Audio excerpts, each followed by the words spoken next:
Good evening. This is going to be a review over 2D motion. In particular, this is going to be a review over projectile motion. And so, go ahead and draw with me. Start the problem off. Draw your little cliff over here. And we're going to give this cliff a ground level right there. And let's say that we have some kind of projectile. And this projectile is being shot by a cannon, of course. Give it some velocity. I'm going to draw a velocity vector. Vector is going to be that thing that describes magnitude and which way it's going. And so this is a velocity vector. Let's say our velocity vector is 200 meters per second big. And the direction that it's going is, with respect to the horizontal, and draw this horizontal reference here, and let's say that's about 15 degrees. And so this thing's going to fly through the air. It's going to hit somewhere over here, and this is not the path that it travels in. It doesn't travel in a straight line and then it starts arcing down. It's always going to be curved. The vector just represents the velocity to start. So I'm going to say, hey, this is the beginning point, and this is going to be the ending point down here. Now, often we talk about in class the highest point, point B. Let's make that. And let's make this point C, the point just before it impacts with the ground. So we've got these 3 points to consider. Now, right now, I don't really care about point B. I care about point B if I want to know like how long it took to get to the highest point, how high is the highest point. But right now, the only thing that I'm interested in is this. I'm interested in the change of position in the horizontal. I want to know how far this cannon being shot at 200 meters per second, the cannonball, at 15 degrees above the horizontal, how far can it go if we're on some kind of cliff or some kind of elevated height? And let's make that elevated height, let's make it 20 meters.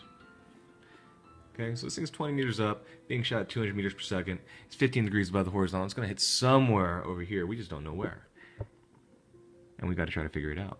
So, looking at this is a 2D motion problem, which means we are in 2 dimensions, going up and to the right, and we have time going on. And so, how are you going to approach this problem? And we've been doing 1D kinematics. 1D kinematics, these are your good equations for those, and we'll reference these throughout the video.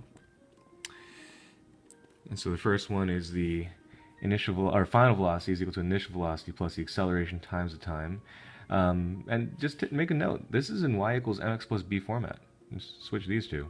It's the equation for a straight line. Now, the next one that we use is final velocity squared is equal to initial velocity squared plus 2 times the acceleration times the change in position. It's either x or y. This is actually, in the future you'll find out, this is actually the energy equation worked out. One more that we use is a change of position, again x or y, is equal to the initial velocity times time, or a change in time, plus 1/2 the acceleration times the change in time squared.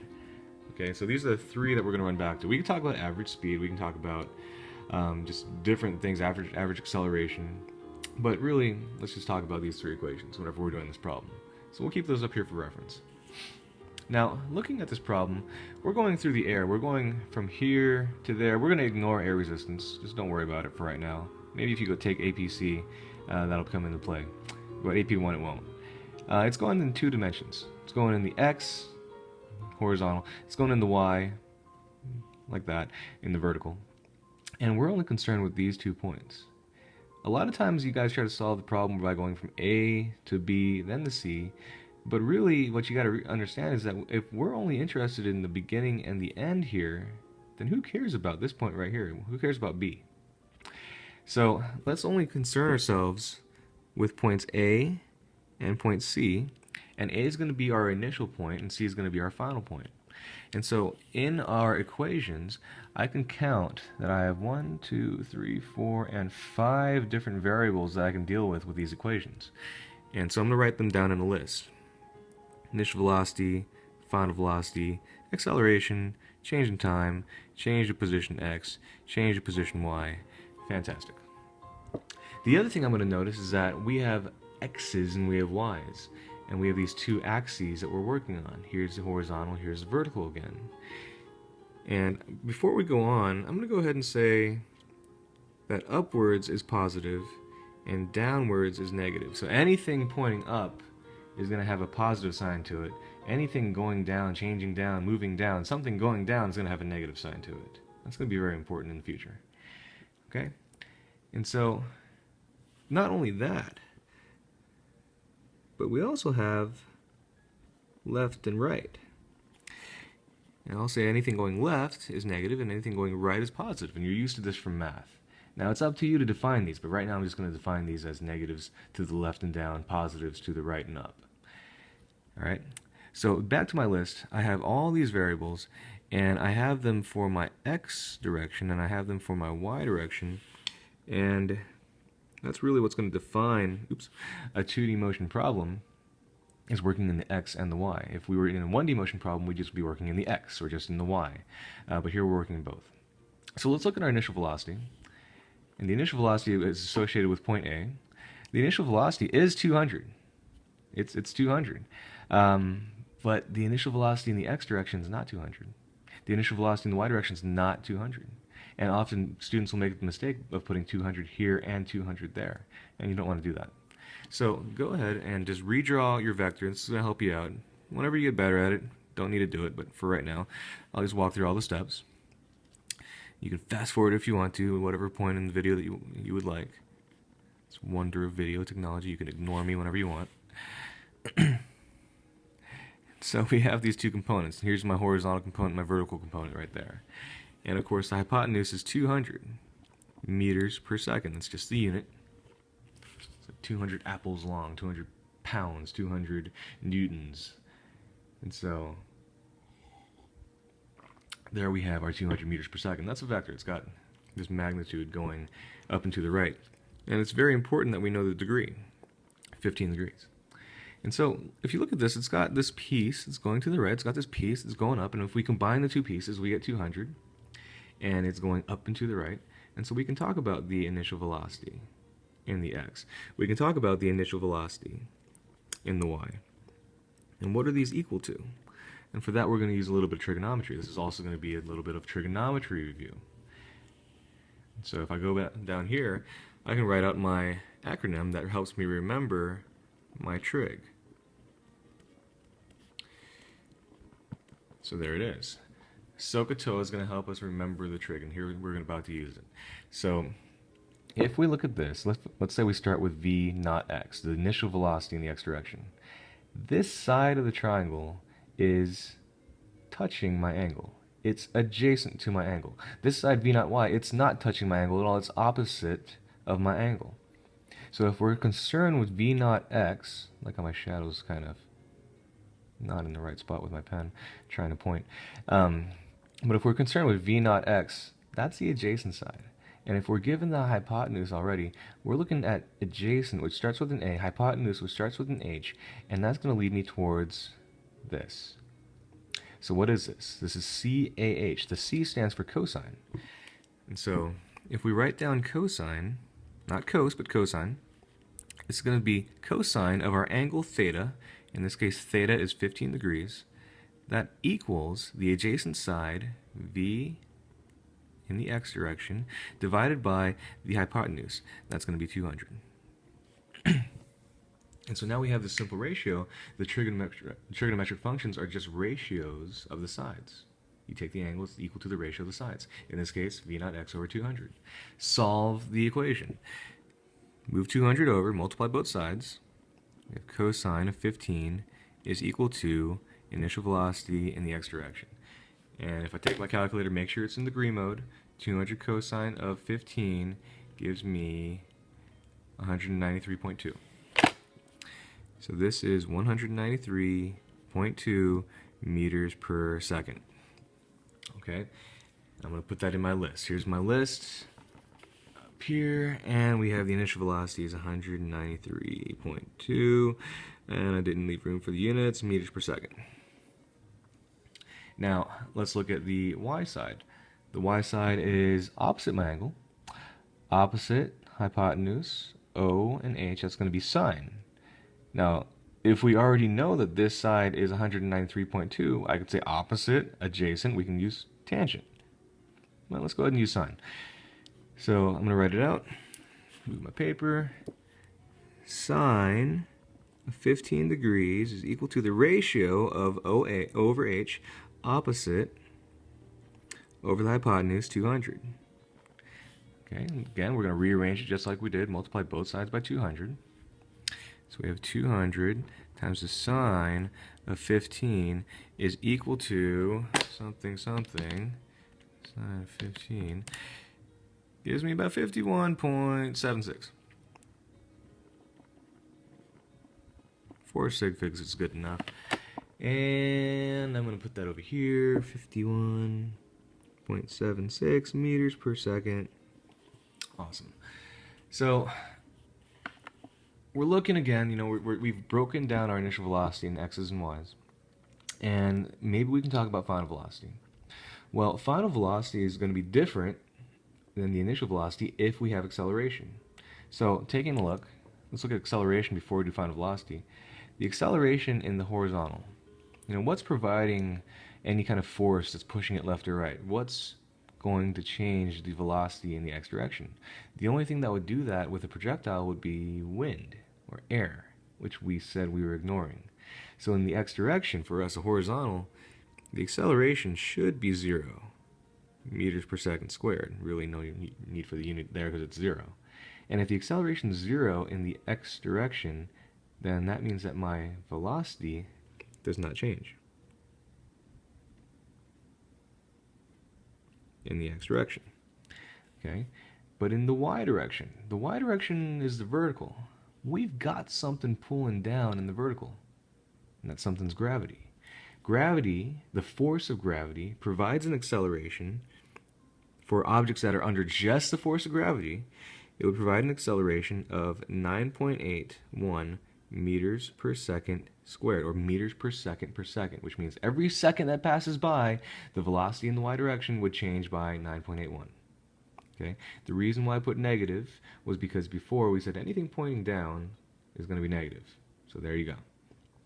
And so we can look back at this and we can say, all right, so we have acceleration in the y direction. That means our velocity is going to change as time goes on. How much time is going to go on? Well, we don't know. So we're just going to leave it blank. It's okay to leave things blank. In the x direction, do we know how far it went? No, that's kind of what we needed to find in the first place. In the y direction, do we know how far we went? And the answer is yes. And this is where, again, students get a little bit tripped up here. We start here, we go up here, sure, we end down here, but we only care about the change from there to there. Yes, it went up, it came back down, but that's only if you're concerned with point B. If you don't care about that, we care about point C. It starts here, ends on the ground. So my change in position for my y direction is going to be 20. Which way? Downwards. So I'm going to put the negative there. Okay? So we look at this list, and how many things do I have missing in this list? I have 1, 2, 3, 4 things missing. Or actually, I have 3 things missing because the time is the same because it's the same exact object. We're not switching objects here. So we have 3 things missing, and that's pretty good. So we can say, hey, let's find out what these 3 things are. In the x direction, what's something that's very powerful? 0, because anything multiplied by 0 means that it just doesn't matter anymore, it just goes away. So what's the acceleration? X direction says, hey, the x direction's acceleration is 0. 0 times t, that's 0. 2 times 0 times 1/2 times 0 times t squared, those are all 0. And those, okay, my shadow's going to cover it. So those things all go away. And so that says for the x direction, well, final velocity is equal to initial velocity. Yeah, we got that. Final velocity squared is equal to initial velocity squared. Great, we got that. For any position, it's true. The final thing says, hey, the change in position x is equal to the velocity times the time, which we don't have the time, but we do have the velocity. So we can actually come back to our list, and we can say this is velocity 193 0.2 times some change in time, whenever we find it, that's going to be equal to our change in position x. So now we got to find that time. Well, the other side is going to be useful for this too. Now, we got initial velocity. We don't have final velocity. We have the acceleration. We don't have the time. We have the change in position. We want the time. That first equation has time in it, but we don't have final velocity. It's kind of an issue. The second equation doesn't have time. The third equation does, but it's time and time squared. That's probably going to be a quadratic. We don't necessarily want to do that. It's going to waste time. So let's go somewhere else. Let's find final velocity first. So remember, first equation's out, second equation's out for right now. Let's find final velocity using this, or first equation, third equation's out. Use the second equation. So we say final velocity, Vf, in the y direction, squared, is equal to the initial velocity, 51.76 squared, plus 2 times our acceleration, negative 9.81, and we multiply by negative 20.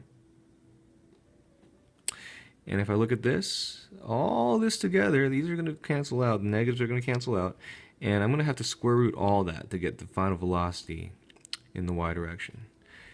So I'm going to take 51.76, we're going to square it, we're going to say plus 2 times 9.81 times 20, because the negatives canceled out, get like 3,000, but let's go ahead and square root that.